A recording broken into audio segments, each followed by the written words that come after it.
Mga kapatid, suriin pong mabuti ang binibili ninyong karne. Sa Marikina City, nasabat ang tone-toneladang expired at nabubulok ng imported meat. Hinuhugasan lang daw yan at saka ibebenta ulit. May express report si Brian Castillo.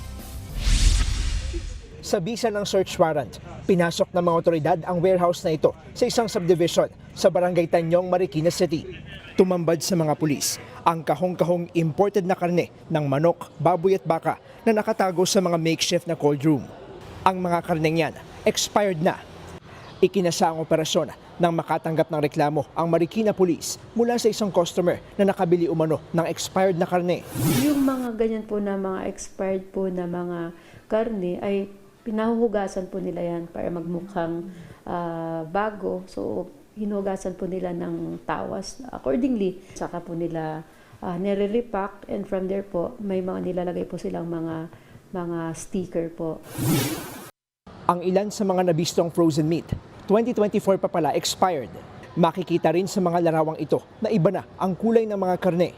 Mayroon pang pinamahaya na ng mga uod, pero binibenta pa rin. Nakita po namin talaga na yung mga karni po ay iba na po yung texture, nagiyelo na po yung iba naman po, parang nangingitim na. At may karni rin po doon na may mga lumalabas na pong yung mga uod na rin po yun. Nasa 13 tonelada ng expired na karne ang nasabat mula sa warehouse na galing sa iba't ibang bansa. Dinadala raw ito sa ilang probinsya tulad ng Isabela, Pampanga, Bulacan, Mindoro at umaabot pa raw sa Bicol. 12 tao ang inaresto sa operasyon, kabilang ang 2 umanong may-ari ng warehouse at kanilang empleyado.